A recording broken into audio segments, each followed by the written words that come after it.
if you heard, I'm not at Schaefer anymore.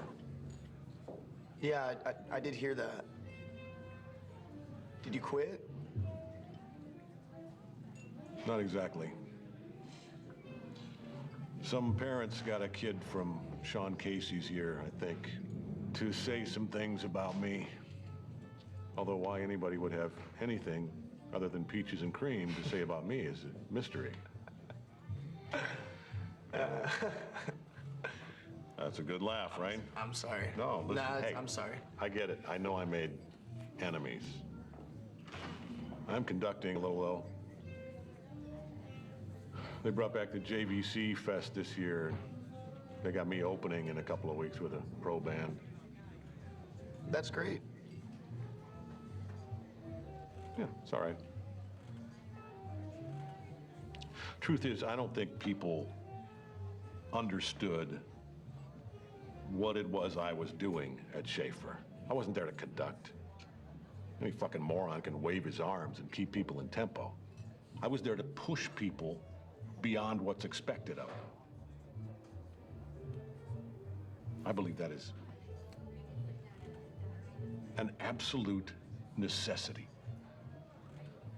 Otherwise, we're depriving the world of the next Louis Armstrong, the next Charlie Parker. I told you that story about how Charlie Parker became Charlie Parker, right? Yeah. Joe Jones threw a symbol at his head. Exactly. Parker's a young kid, pretty good on the sax, gets up to play at a cutting session, and he fucks it up. And Jones nearly decapitates him for it. And he's laughed off stage. Cries himself to sleep that night, but the next morning, what does he do? He practices. And he practices and he practices with one goal in mind, never to be laughed at again. And a year later, he goes back to the Reno, and he steps up on that stage and he plays the best motherfucking solo the world has ever heard.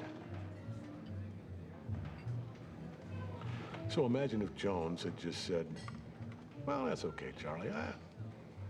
That was all right. Good job.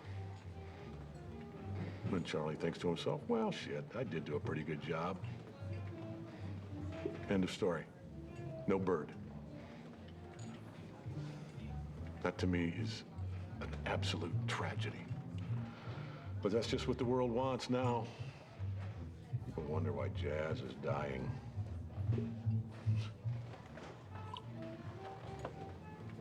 I'll tell you, man, and every Starbucks jazz album just proves my point, really.